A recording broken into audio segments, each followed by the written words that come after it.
Perfect. We are good to go.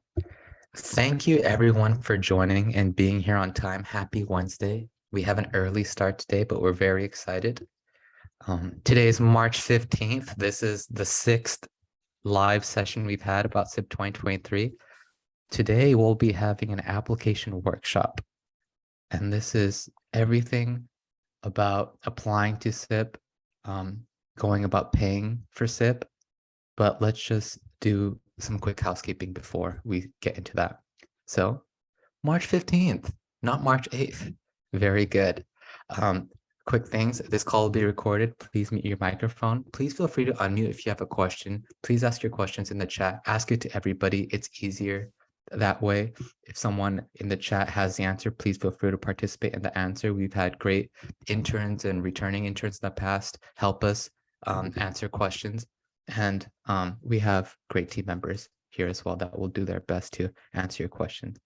We'll do introductions. There'll be time for questions at the end too. So if you do have a question, ask it whenever you want to. This session will cover what is a SIP program and going through the intern application in this timeline. So quick introductions. My name is Anand Lalaria. I'm the operations coordinator for the SIP Science Internship Program and part of the growth team at CREST.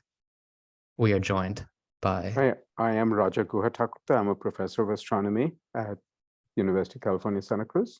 And I've been involved with the SIP program since it started in 2009. It's going into its 15th year. Welcome. This is a program that very close to my heart. We're also joined by a couple of our outreach team members, Lindsay Lover and Jamaica Marshall. They're on this call here. They helping with our Lindsay is helping with our creating equity in STEAM, the CREST umbrella, and Jamaica is helping with the Shadow the Scientist program, both of which are closely related to SIP. Okay. What is SIP? There we go. The Science Internship Program is an immersive 10-week summer program that engages high school students in STEAM research projects under the mentorship of UC Santa Cruz researchers. Most primary mentors are PhD students. High school students have the option of participating in person on the UC Santa Cruz campus. Again, we are back in person this year. After 3 fully remote years, we're very excited to be back in the dorms, back in the labs, back on campus. But students can also opt to participate fully online or some combination of the two, hybrid. We are a fee-based program, but we have a generous need-based scholarship program to cover tuition, room, board, and possibly travel costs that we'll get into. So categories of STEM activities that SIP interns will engage in. Just thinking about access and enrichment and exposure to STEM, research skills building. This is for interns to really get a head start as high school students at the level that research is conducted at the universities. Controlled pre-scripted projects. These are all real projects. They are not projects that have been, these are not templates. These are not repeated projects. This is real research being done actively by grad students, PhDs, and postdocs. And then again, if I can chime in. Sorry, go ahead. Yeah. Open-ended research projects, but I'm happy to hand it to you, Rajan. I just want to chime in for a moment. The reason the box on the right is in red is because SIP is about open-ended research projects. Now, on our campus, there is another program called Cosmos that puts high school students through controlled projects where the mentor has already done the project and they're taking the high school students through that process. So it's controlled in that sense. It's something that the mentor has already done. By contrast, in SIP, which is open-ended, the mentors haven't done the projects before. So they're doing it for the first time with the high school students. So there's a lot of trial and error, a lot of learning from failure. I wanted to say that. And then, as I mentioned, Jamaica works on a program called Shadow the Scientist. That falls on the category of access, enrichment, exposure, where students are not so much doing, but they're getting exposed to, getting access to scientists doing research. We run a program called Python and Research that falls in the second category, skills building. So Just wanted to say on the UCSC campus, there are programs that fall into each of these four categories. SIP is in the fourth category.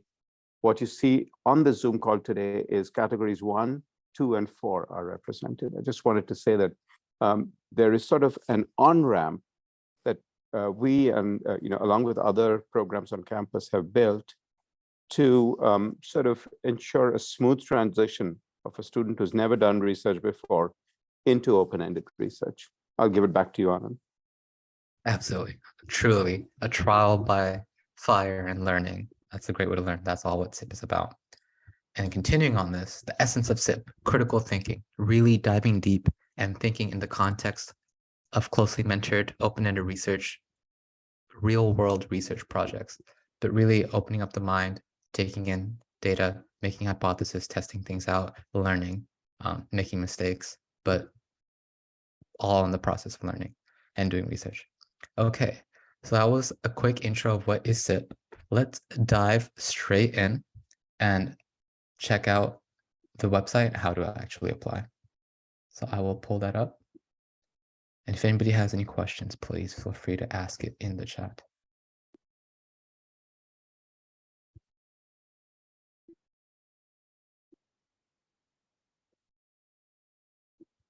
How many people on the call are joining a SIP info session for the very first time? If I could have a quick show of hands. Yeah, Roger. Will the students get definite results? If I can take that one on, I'd be happy Yes. to. And okay, people are joining for the first time and putting up their hands. That's great. Wonderful that many. It looks like there are, yeah. 4 like, hands, 2 thumbs up. yeah. So total of 6. Very Yeah. nice. So it looks like, in fact, there were 5 hands at one point. The hands. So it sounds like about half the people on this call are coming to an info session for the first time. I really want to answer Roger's question because this is very important for expectation setting, right? I'm a researcher. I do research in astrophysics. I've done so for something like 35 years, ever since I started in graduate school. Started in 1985, so it's more than 35 years, nearly 40 years, 38 years. One of the things that I experience in research every day, I experienced 38 years ago, that I experience today, is research is slow. One has to be patient. It takes months, more typically years, sometimes even decades, to work on complex, difficult problems. What do I mean by complex, difficult problems? If I look at the world today, there are many complex, difficult problems in front of us. The war in Ukraine, COVID-19, social inequities, The economy the around the world. environment, the state of politics. There are many systemic, difficult, complex issues that don't have an easy recipe to a solution. Those things take, I would say, years of work on the part of many experts collaborating together. And science research is like that, trying to understand the nature of dark matter in my field, trying to understand the nature of dark energy, understanding the properties of black holes at the centers of galaxies, whether there's a missing link in the population of black holes. Is there a gap in the distribution of masses of black holes? These are examples of open questions. For a long time, there was an open question: is the universe going to expand forever? Is it going to come back and end in a big crunch? We think we know the answer to that particular question now. So anyway, these are big questions. All this to say that when a group of high school students, not 1, 2 or 3 students working together, when they're doing a difficult project like this over 8 weeks, it takes part of those 8 weeks just to get up to speed, to understand the complexity of the research, to really immerse in it. What we can promise is total immersion in an authentic research process. The high school students program is embedded within a bigger program that the PhD student and their faculty advisor are running. So the short answer to your question, Roger, is we don't guarantee definite results. We don't, because if we did, we would have to make an artificial project where the answer is obtainable within 8 weeks. We don't promise a product, a definite result. This is not to say it never happens. It often happens that students get results, but we don't promise it. What we promise is immersion in an authentic research process. So we promise process. We don't promise product. I just want to be clear on that. And I think it goes with the authenticity of the offering, that the students' work will be embedded within something bigger, longer term, and even more complex than what they work on. That's my long answer to your question, Roger, but I think this is a really important question. Definitely. And Roger, we can go on about this all day, but if we do want to, the way I kind of think about it is even if you don't get real tangible results in 8 weeks, just because that is such a short period of time and how research is conducted, let's look at the results of how students do after being a part of SIP, whether they come back in a following summer or what they choose to do when they apply to university and how they go through the university experience, whether that leads them to grad school, whether that leads them to do research themselves.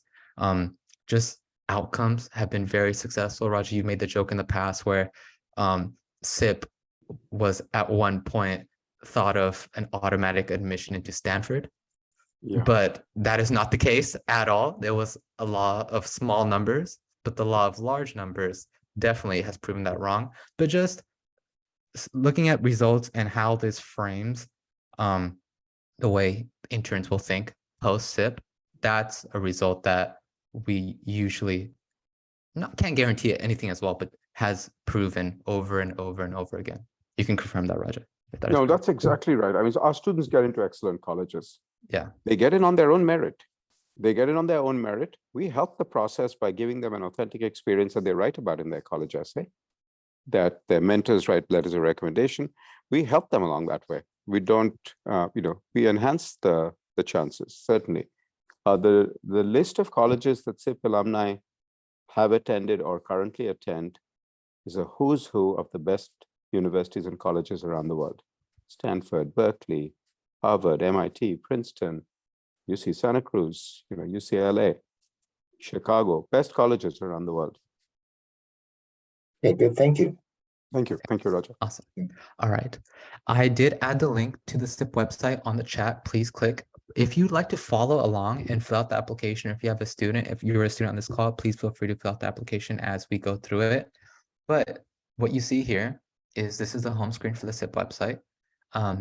The SIP 2023 will be a hybrid program. We have language about what essentially we talked about shortly before, what is SIP and financial aid. This is a great table of timelines. So the application portal, the application is live. It opened on March 1st and the deadline is March 31st. So the application is open for the entire month of March. There's a teacher recommendation deadline also the same time. The initial round of email offers will be sent out on April 28th. You have until May 1st to accept the first round, and then full payment and registration form will be due on May 10th. And then research prep weeks, these are week 1 and week 2 of SIP. These are entirely virtual. These occur from June 12th to June 23rd.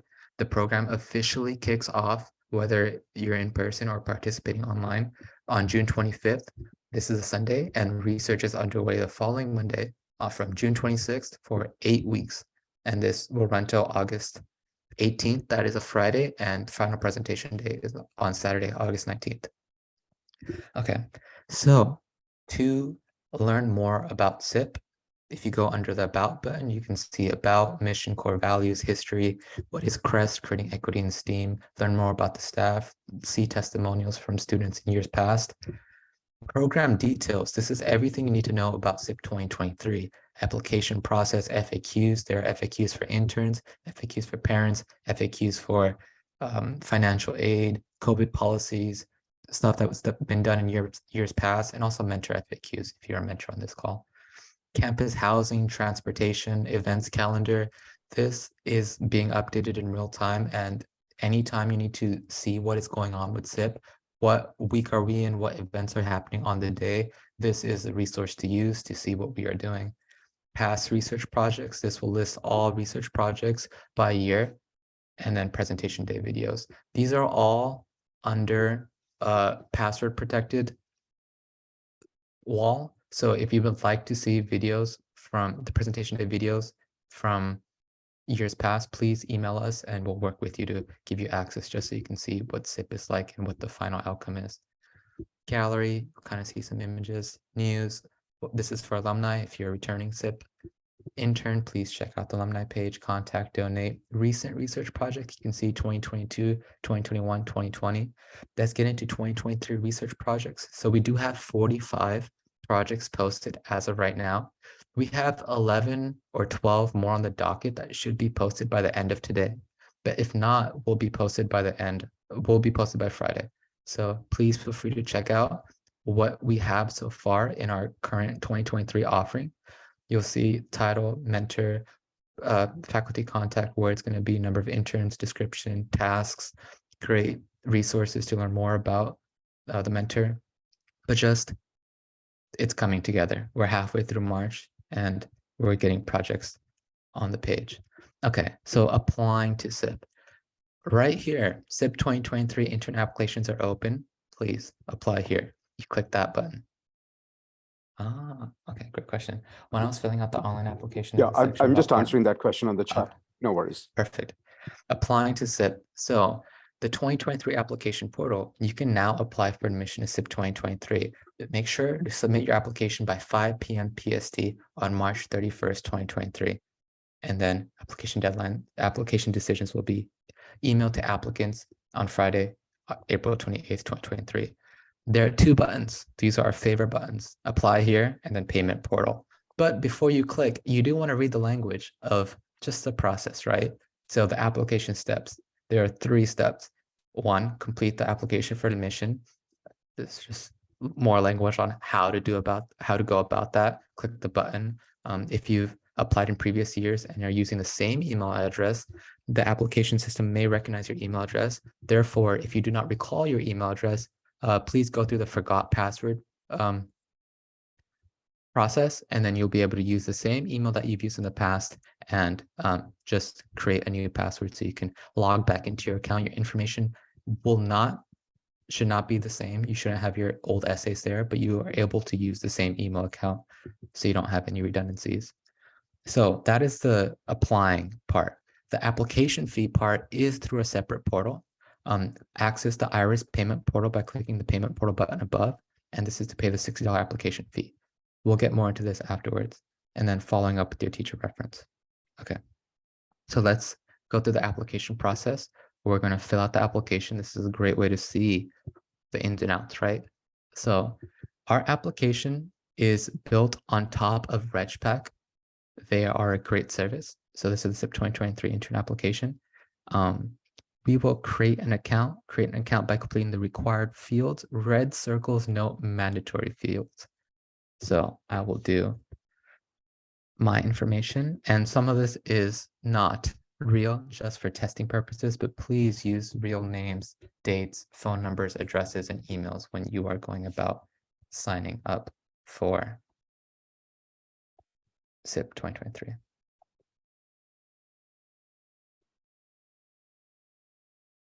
I'm going to continue to answer questions in the chat.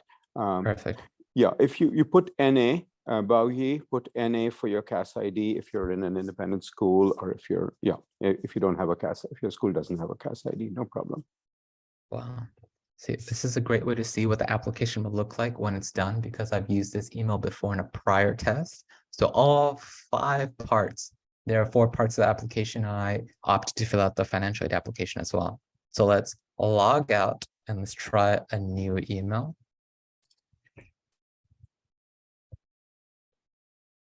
Yeah. There aren't too many emails I have.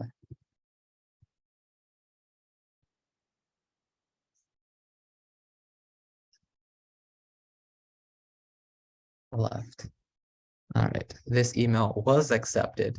Woohoo. So we are in part 1. Again, red circles note mandatory fields. Use the progress bar above to track your progress. We got a great inside look at what it looks like when it's done, but there are 4 parts. And if you answer the financial aid question that you want to apply for financial aid, every application will automatically add a 5th part. So there are 4 parts of this application. For each part, must fill out required answer fields and click save button at the bottom. You may return to parts 1, 2, and 3 to edit your answers anytime prior to the deadline by using the drop-down menu. If you leave a page before clicking save, your work may be lost. So please do save before moving on. Once you are finished completely with the application, click the submit button at the bottom of part 4. This indicates that you are finished. You can go back to edit. So March 31st at 5 p.m., application is closed forever. But even if you click submit today, you can go back. And if you want to edit anything, if you see a project and you want to change anything, there is access. Again, this is just the same thing we saw on the website. These are quick links, website, FAQs, intern FAQs. Again, FAQs about SIP 2023. Okay. Ooh. So all application materials must be submitted by March 31st, 2023. The first thing is the intern application plus transcript. So in the intern application, you fill out your information and you will upload your transcript all in this portal. You will put in an email address for your letter of reference from your teacher or counselor or anyone that will write your letter of reference. We only require one letter of reference for letter recommendation for SIP 2023.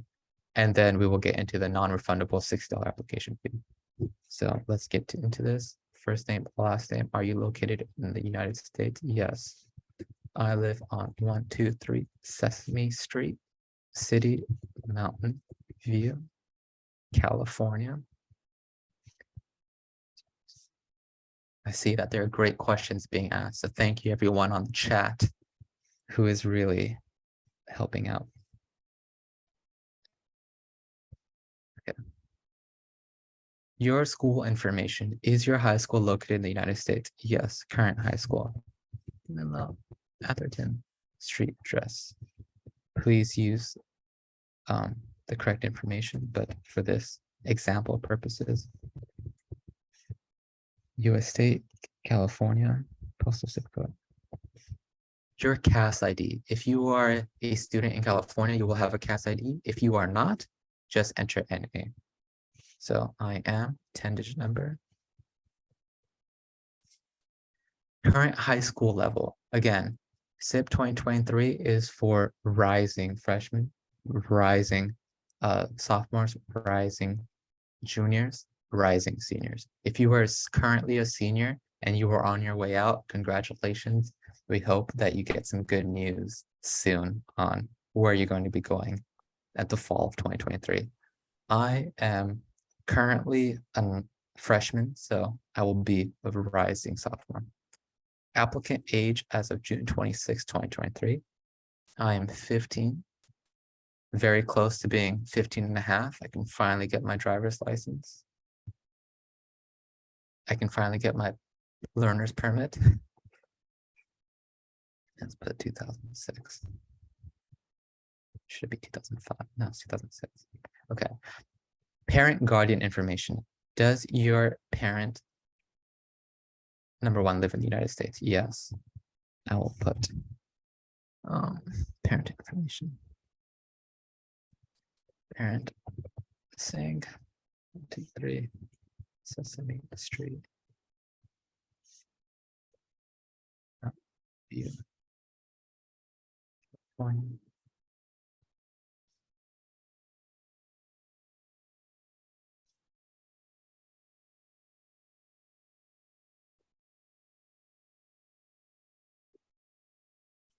Okay.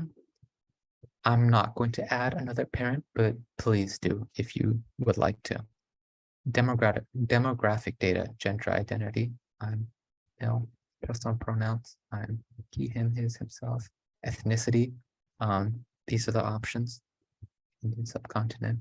Do you plan to attend college or university? Will you be the first person in your family to do so? Yes, I do plan to go to the university. Are you affiliated with any of our partner programs? Roger, please. I'm going to hop off because it's 9:30, and there are some unanswered questions in the chat. Okay. Starting from Baugi's question about, how come there are programs that are 100% online and the programs that are hybrid? Are there any programs that are 100% in person? And the short answer is no. Projects all projects will allow for some flexibility. Some projects are 100% online, the rest are hybrid. There's not a requirement of physical presence for the entire summer for any program. And that's the last question I'm able to answer right now. And please continue. I have to hop to another call. Sorry. Thank you for being here, Raja. Thank you. Thank you, Anand. Thank you, Yes. Lindsay, Great Javika. question. Okay. Yes. And thank you, Lindsay. Let's not forget about Lindsay. I'll continue on that point. So essentially, a hybrid program will be conducted in person. There will be an in-person presence. So if you want to be in person, if you see hybrid, please apply to that project. And even if the project is 100% online and you would like to send your student or students would like to come to UC Santa Cruz, they can participate from campus. There's a lot that goes on in and outside research time. There are programs, extracurricular activities, living the college experience in the dorms, having access to the resources, all the libraries, and everything UC Santa Cruz has to offer. We will have dedicated workspaces. They won't be left out on their own while everybody else is in a dedicated lab with their mentor. This is the first year of us being back in person and having hybrid as an option. So we will be learning by doing and seeing what works and what doesn't work, and we'll be iterating very quickly, week by week. But not to dissuade you, if you want to be in a project that does say 100% fully remote and you are interested in that project and you want to come to Santa Cruz, you can. You have control over what you want to do, and we will do our best to match it to make sure it's a great experience for you and it's a great experience for us, meaning the mentors and the SIP experience in general. Okay. I'm gonna do 2 more questions before we get back to this. BH, do the students have the option only to stay in dorms for certain weeks? Do they need to stay the entire summer 100% remote? Yes, so we'll go on a week-to-week basis.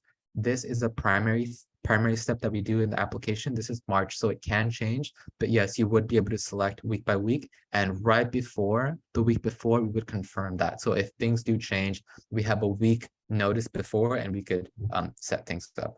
If you prefer, great question, Frank Black. If you prefer 100% remote, but you can come in person if necessary, how would you indicate this? 100% remote, but you can come in person if necessary. So essentially, you're going to opt for on-campus housing.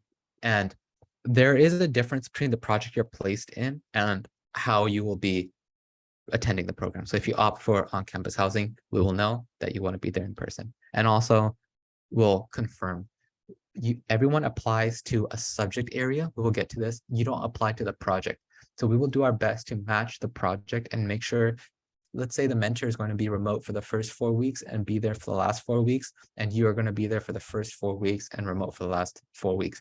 That might not be the best match, but we will try to find something that works for everybody and include the subject, the project, to make sure you are included.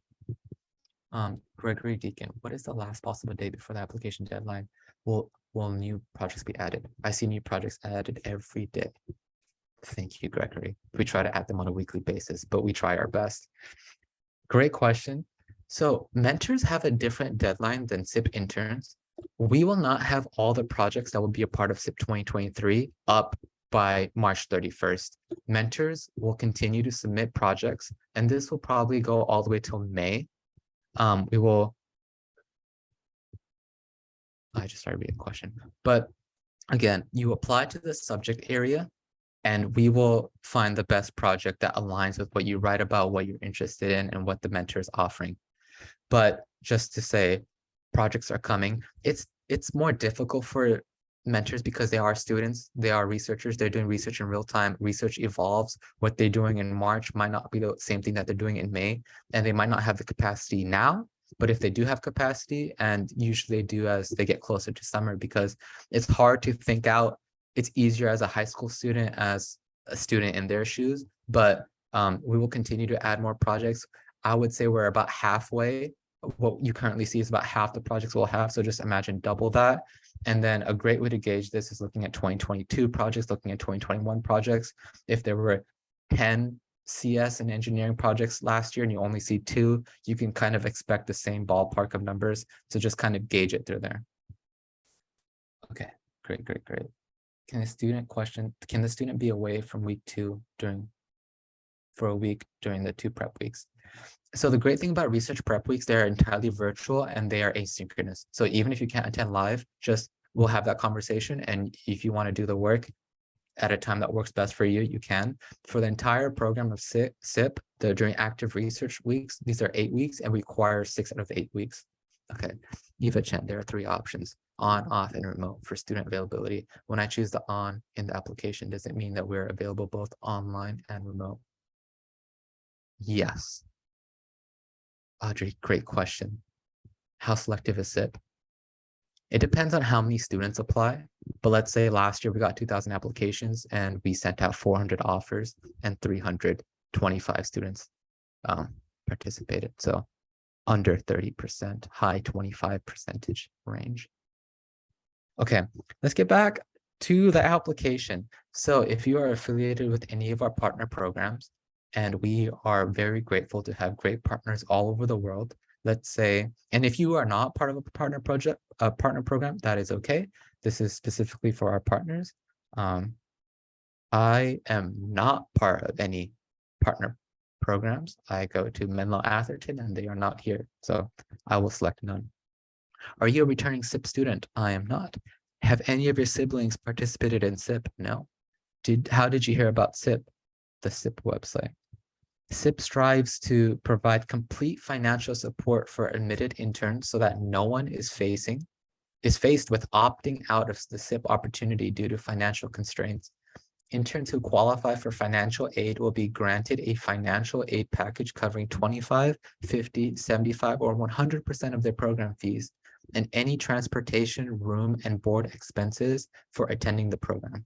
Interns with the most need will be considered for a stipend to offset hidden costs of attendance, such as giving up work hours to support their family in order to attend SIP. If you are applying for need-based financial aid, this is where you would click yes or no, and a financial aid will be added to your application. And then quick note here, if you need assistance covering the $60 application fee, which is the one thing that we're paying immediately after submitting the application, please email us with a couple sentences describing your situation, and we will get back to you as soon as possible to work with you to alleviate that. But for demonstration purposes, we will be applying for financial aid, and it has been added. Awesome. April, there are no guarantees, but we are working on it. It's just tough going through UC policies, but we will have an updated answer close to when SIP is about to start. But great question. And keep the conversation going. Email us and let's continue talking. See, I missed an important box, and because it was a mandatory question, it brought me back to that before letting me go into step 2. Okay. Save and continue to part 2. Awesome. Okay, part 2, academic record and reference. So in this section, you will be asked about your grades and the contact information for your reference that you have asked to submit a letter of recommendation on your behalf. Please upload your unofficial transcript or grade report in the space provided. If you are providing multiple reports, please combine them into 2. So we have had a lot of questions if you attend classes at a CC and you want to show your grades and your academic performance there, please merge the 2 documents. And if you don't have a official transcript, if you are homeschooled, please upload the best reflection of your work.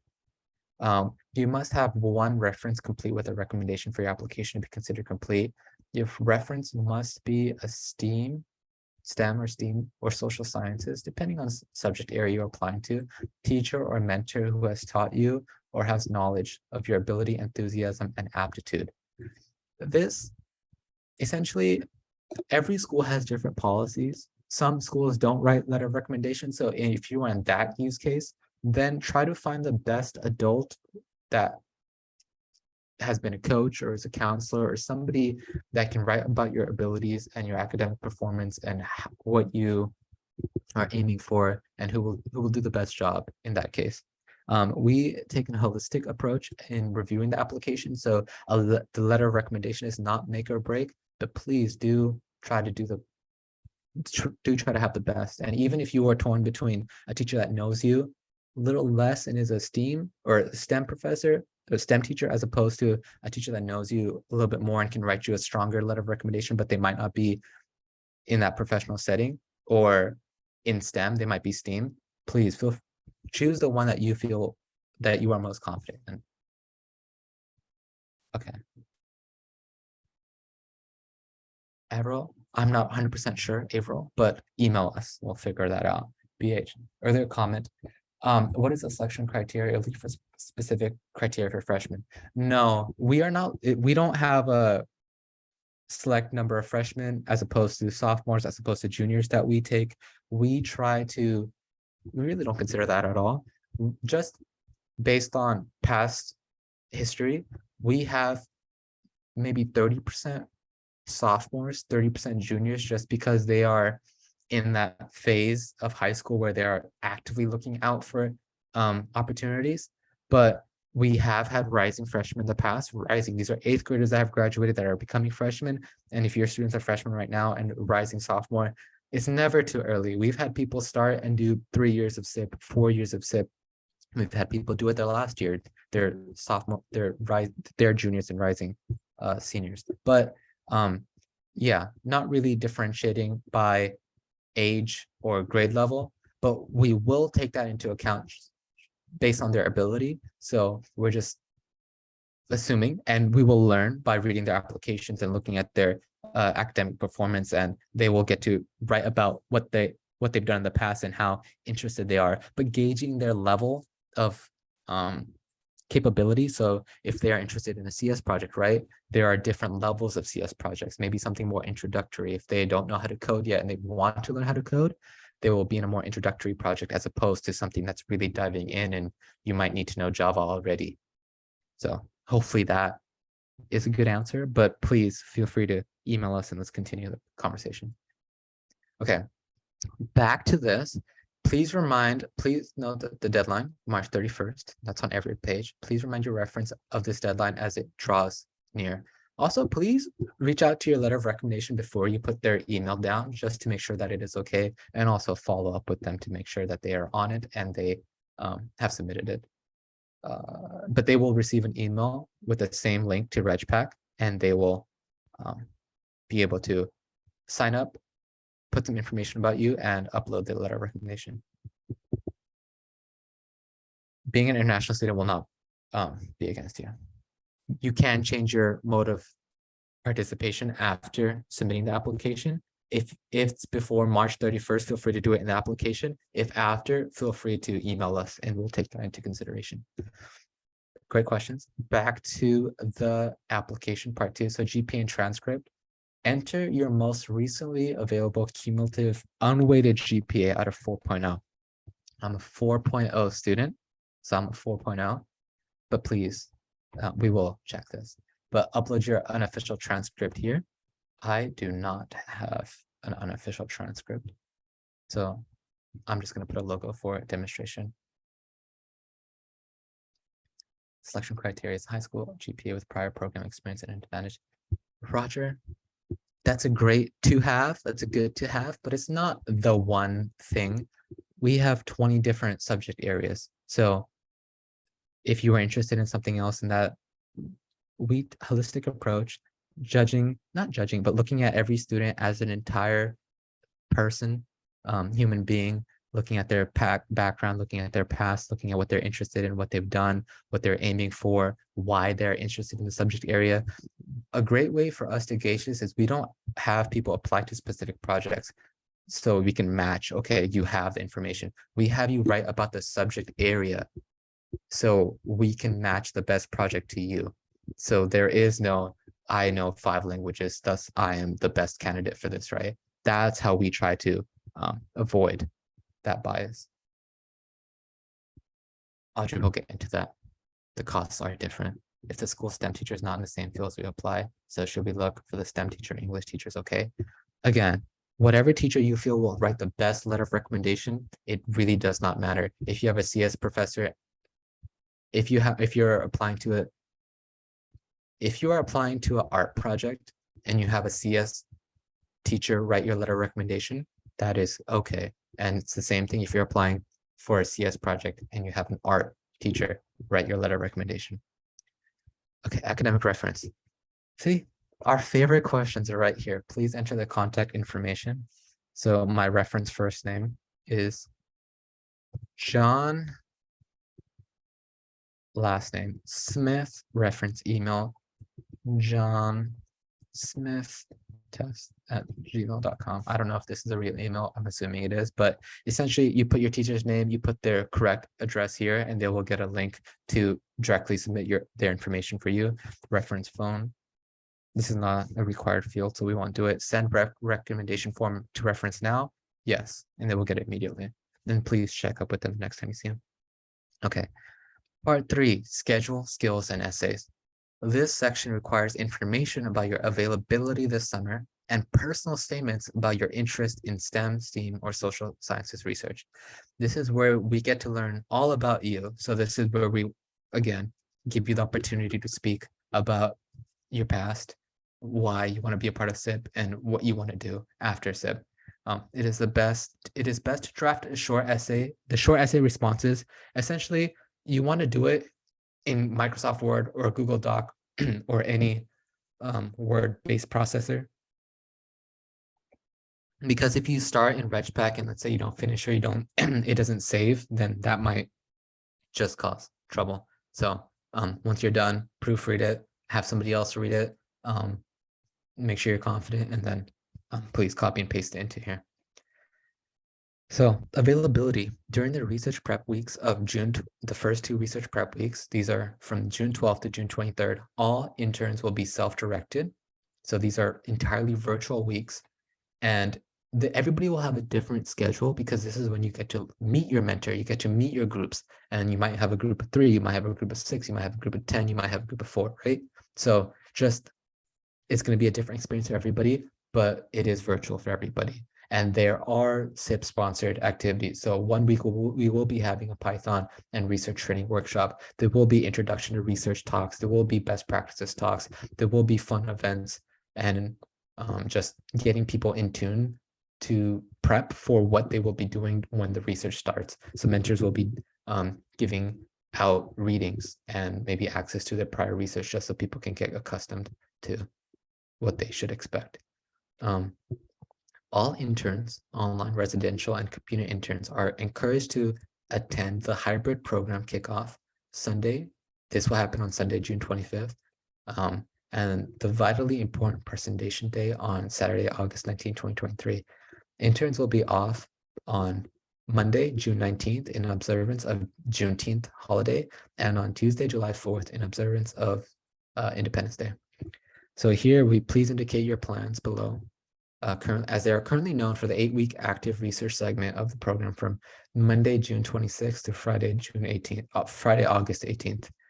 On means available and plan to participate in the internship. Off is unavailable and you are not able to participate in the internship. If you plan to work remotely any given week and you are online or an in-person intern, please select remotely. Please select remote for your availability. Be sure to indicate your primary modality preference in the first question of this section.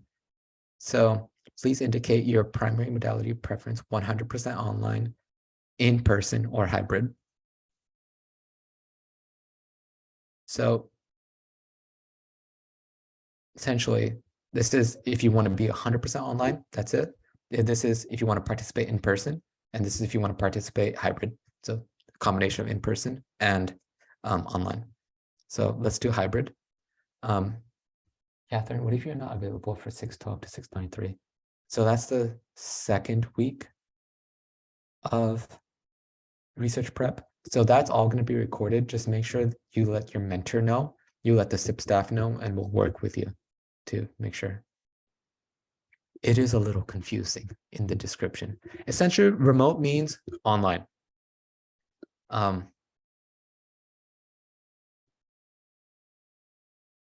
It's not black and white. There's a lot of gray,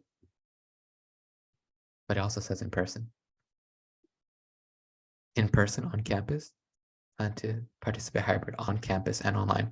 So just essentially, If you go up a little bit in description, how you select. Yeah, Yes, see here, right here. if you plan to work remotely a given week, whether you are online or in person, please select remote. Yeah. What So does it? yeah, it's very tough. It's just the language. It's just so this might be for this is also for mentors. So interns get to select their online, in person, and remote availability, as well do mentors. So if an intern is on in person during a week and their mentor is going to be remote, that kind of delineates that line. And also, let's say a project consists of 3 interns. One is remote, 2 are in person for 1 week. They're all 3 in person 1 week. They're all remote 1 week. There's a lot of flexibility. Everybody's just inputting their data, and we'll do our best in the back end to match it all together and make it as aligned and cohesive as possible. But so it's confusing, but like, is it like too confusing where it doesn't make any sense? Or is it like just a little, it doesn't like, there's no, it's not cohesive, I would say. It's just, what's the feedback? What would you say? How would you make that better? I think I got it. What it means that even if you choose in person, do you want to go to in-person project, but that week you cannot do in person, then you choose remote. Basically, you become hybrid, right? Yeah. The overall project. Yeah. Yeah. That's a great way of putting it. Yeah. Hybrid. Yeah. So Yeah. in person, line, but hybrid for that week. Okay. So week 1, June 26th, I will be on just because I'm very excited. It's the first week. Moving days over the weekend. Everything kicks off on the Saturday. Intern starts on, research starts on the June 26th. I will be on. In person and online. Yes, please click on. On means you will be there. Actually, on means you will participate. If you want to participate and be remote, then you click remote. Off means you will not be there. But this is where you click in person and or online. I know it is so confusing. I'm so sorry. But on, I'm going to be there. I will be on campus. On, actually, this is 4th of July weekend. I'm gonna go home for this. The family will get together. I'll be back for week 3. I'll be back. Let's be there for July. Actually, this is Juneteenth. No, this is July. Okay. Week 5 on, week 6 on, week 7. So my school starts on August 10th. If school starts before SIP is over, click remote and we'll adjust your schedule. And these are the last weeks of SIP. So usually week 8 is a research preparation or final presentation prep week.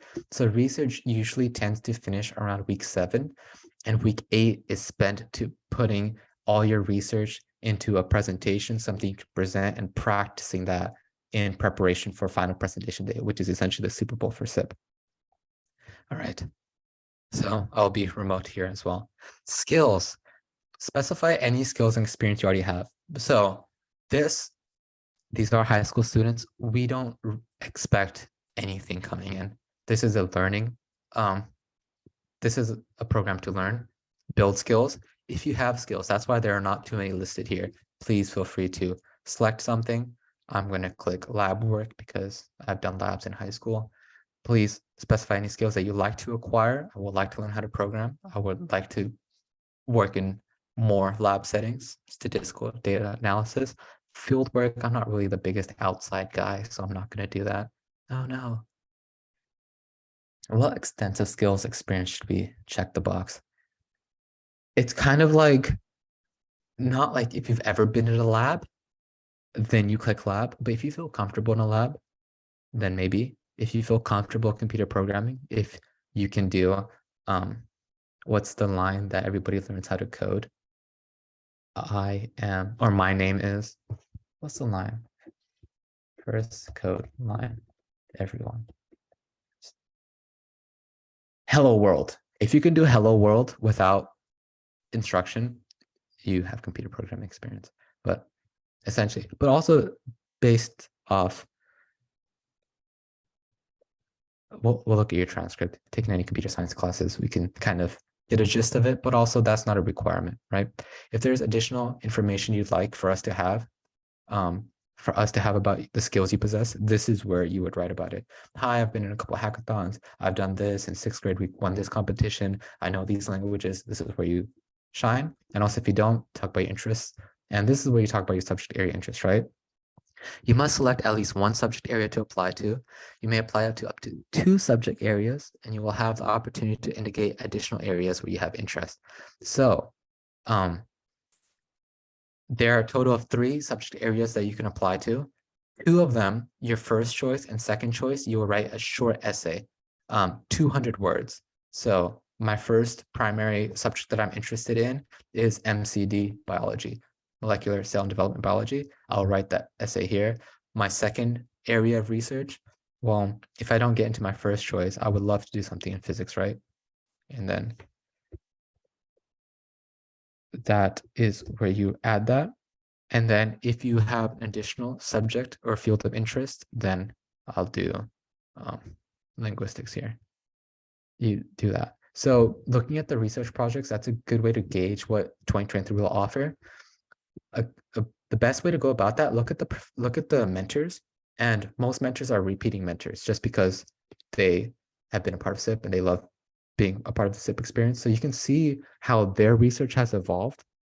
And again, if they're maybe not on the list yet, you can kind of see what they've been working on in the past. But that's just a great way to like get a gist of what types of CS projects or EE projects or MCD projects or any type of projects will be. And then the best part. So 2 short essays, 200 words each, and then 1 longer 500-word personal statement. So as a SIP intern, you will be conducting and contributing to cutting-edge research. This process is inherently fraught with challenges that may ultimately lead to no results. What do you hope to gain by participating in research if selected as a SIP intern? What experiences, skills, and/or resources do you have to overcome these potential challenges? Again, write about yourself, write about what you want to get out of SIP, why SIP is attractive, what you want to do after SIP, what you want to do during college. This is where you get to shine. This is about you, and wish you the best of luck. But for timing purposes, test, let's move forward. It is 9:57. We've taken our sweet time. We'll try to be more speedy. Deliverable for the program, presentation or research paper. So at the end, everyone will have a final presentation that is a 15-minute presentation that they will present with their interns, with their fellow group members, and these are recorded, and this is something they can refer to. And if the research, we can't guarantee anything, but if the research does well and they get published, their names can be included if there was a vital discovery that was made or a vital movement that was made. So there are a lot of externalities that are available. It's just we guarantee any of that. But what we can guarantee is 8 weeks of having access, having it, doing the work alongside the researchers, getting that one-on-one mentoring. So yeah, it's not what is it? It's not the result. It's the journey. I will need to work on that line. Okay. Submitting this form indicates that your application is complete. This form will lock once submitted. March 31st is the deadline. Even if you submit today, you can go back and edit it. But after 5 p.m. on March 31st, this portal is closed. Please certify that application submission is your own work and that you are applying with full understanding of the program and application deadlines. Please review the intern FAQs and applicant FAQs. Your e-signature indicates that SIP has permission to review your unofficial transcripts, your application and all data contained here, and your recommendations to make a determination of your suitability to the SIP program. So my application and essays are my own work, not plagiarized, not completed by someone else. You all saw me type in test, so this was all my work. I have reviewed the SIP intern FAQs. I actually did not do that, so let's look at them real quick. Great. What kind of behavior? Remember, these are students being on campus. This is a big moment for everybody. We've talked about this in past research past info sessions, just best ways to approach SIP from the student perspective, from mentor's perspective, from what they should get out of the program, what they should expect, but just more information here. Please see that. Please look at that. SIP has permission to view all my application materials and data that you've uploaded. I understand that all application materials must be received by the deadline. And then here's the e-sign authorization. I agree. I'm ready to submit my application. Accept. Wonderful, wonderful. So if you did not apply, click apply. If you did not click yes to apply for financial aid, you would be done. But we did, so we have an additional part. That's why we are at 80%. So again, what we said before, there is financial support. There are need-based scholarships available. If you qualify, this is the process that you fill out your information, and then we will go about the best way to go about things on a case-by-case situation. So what is the adjusted gross income AGI of my household? I put a one-parent household down. So it was like that. What is the size? It was just my father and I, John Smith, and me. If you have any extenuating circumstances that increase your need for financial aid, for example, these examples, please indicate your situation here, and then we confirm everything. Please upload your 2022 tax form and or appropriate documentation indicative of your financial situation. If you have multiple documents, please combine them into one. If you're an international student, please upload the most relevant documents, and we will confirm. If you don't have your 2022 tax form, please upload your 2021 tax form, and we'll go about that. But yes, oh, it is still uploading.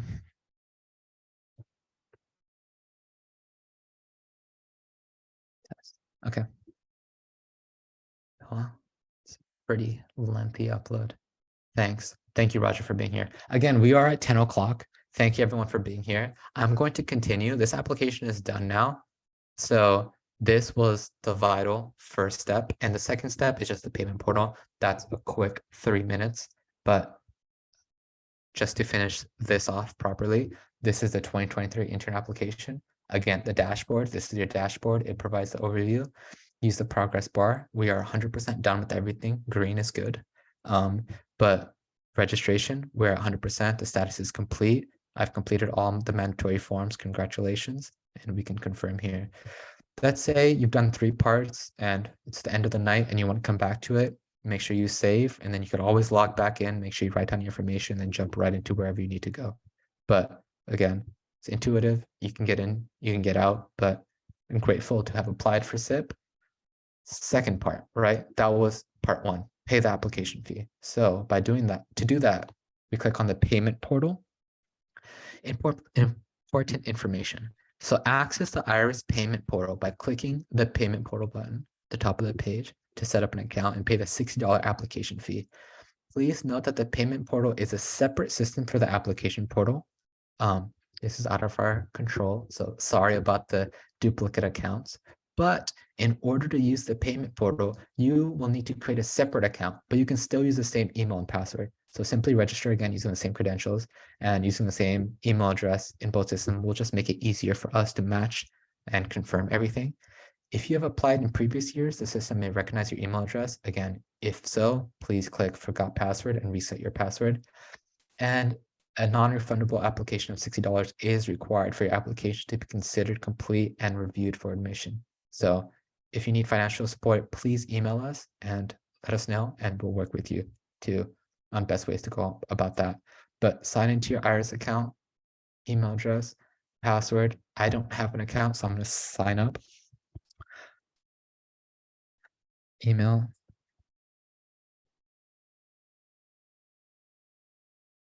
This one is very harsh. I don't have luck.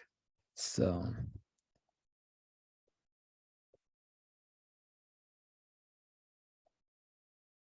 okay.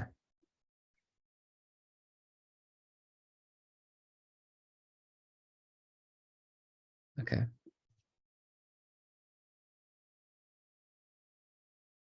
Hooray. My account has been made. I will have received an email, and now it's time to sign in.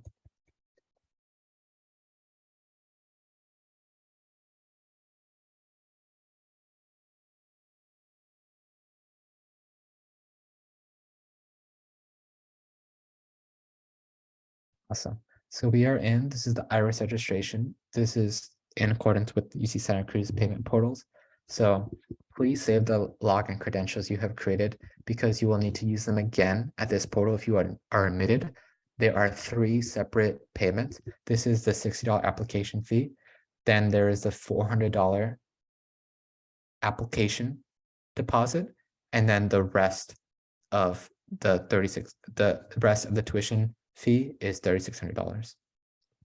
Molly Stark, where's the payment portal? The payment portal was right here, payment portal, and it gets you to the IRIS registration system from UC Santa Cruz, and then you create an account. You can use the same credentials, and this will just this is how we receive the money. So this is just the front end for you. So applicant, I will use my name, intern first name, intern last name, high school, phone number, email. Okay. Awesome. So billing address, this is where we do this.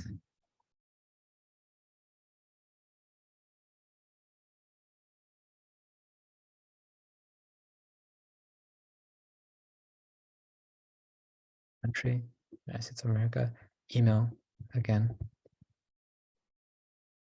telephone, Pacific time, okay? So we are now at the interface. We've put in our information, the student's information. We put in the account information for the billing address. This is where you review what's in your cart. This is the student name, edit registration. You can edit the cart, you can edit this information, shopping cart registration. So if you have a coupon code that you have reached out and we've given you, you can apply it here and this will deduct $60. So you will just be at 0.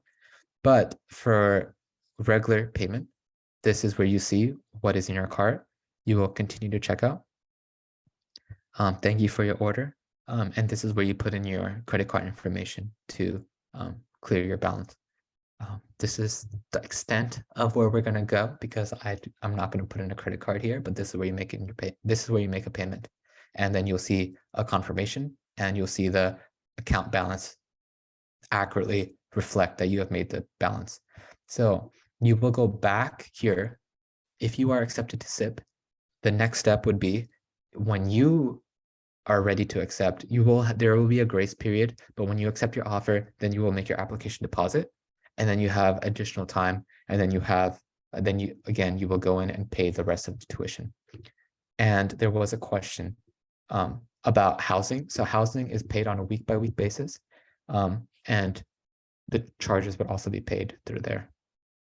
But that has been the application workshop for SIP 2023. We applied and filled out the application, and we went about the payment portal and how to pay. So thank you all for being here. We went a little bit over time. This will be posted on YouTube. We'll have 2 more sessions for the rest of March, and the intern application is still live for 15 more days. But let's go through questions now. And if you want to unmute, please feel free to and ask your question directly. But thank you all for being here, and we're very excited about SIP 2023. Okay, I'm going to go back up here. For the subject areas that are heavily STEM, engineering, AI, etc., am I at a disadvantage at the application process if I only have introductory level programming skills? No.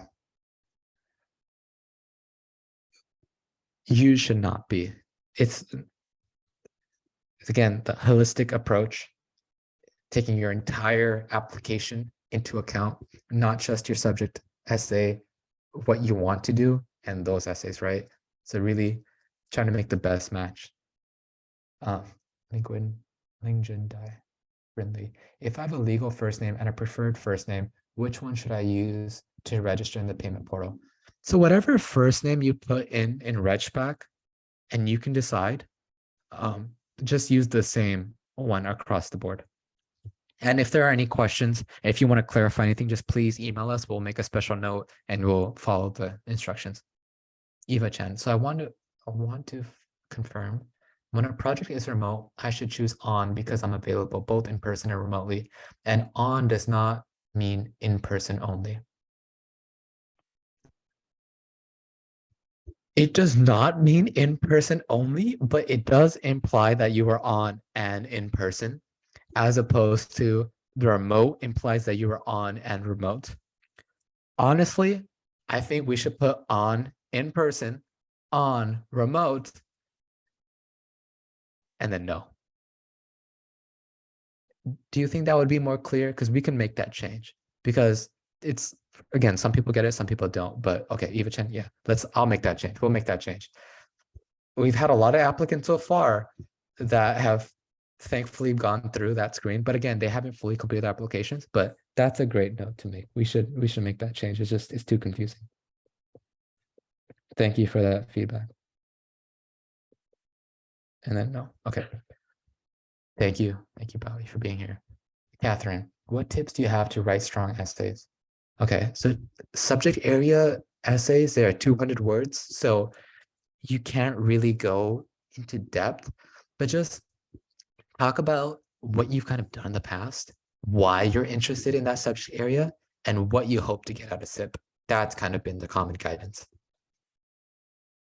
Ling Chindi, thank you for all the information. Thank you for being here. Gregory, thank you. BH, thank you. Jessica Cohen, just confirming that requests for references will be sent out as soon as a student gives an email address and won't wait for the email application to be submitted. Yes. So essentially this is a button. Do you want it to be submitted right then and there? If you click that button, it will be sent out. But I'm assuming, and I also haven't tested it, but if you don't select that button right then and there, it won't get sent out until you finish your application. But yes. Okay. Eva Chen, yes. Rolling admissions. So we will do our first round of admissions on April 28th, and then we'll do our second round based off of what the results we get from that, and then wait lists, and then also as mentors, add more projects. But yeah, it's not a first base. Get your application in first. We don't take that into account. List hybrid option or multiple options too. Okay. Thank you, Catherine. Thank you, April. Are gap year students eligible? Specifically, since school in my country goes from February to November, so I didn't really have a chance to apply during high school. April, that's a tough conversation to have. Let's have that conversation on a one-on-one basis. So please email us and let's set up some time. We'll have Roger on the conversation, the greater SIP staff too, but let's have that conversation. Eva Chan, thank you. Thank you. Jessica Cohen, can you talk about the longer essay question? Absolutely. So this is a personal statement. So this is where you get to really talk about yourself away from more subject-based like talk, right? As if you're applying for a physics project, you don't necessarily have to talk about why you want to be in physics, but you can talk about your background with physics. Just think of it, this is a great way to practice, and for the intern as well, to practice when applying for college, right? You have 5 or 6 different essays. So just kind of talk about yourself and talk about what you want to do, what you will get out of SIP, and just highlight what you've done in the past. Make yourself shine. This is your opportunity. You have 500 words to really not impress, but really, talk yourself up. And that's the platform to do it. Does that kind of make sense? I hope so. Just try to. Okay, cool. All right, everybody, it is 10:13. I will end the recording here. So thank you everyone for being here.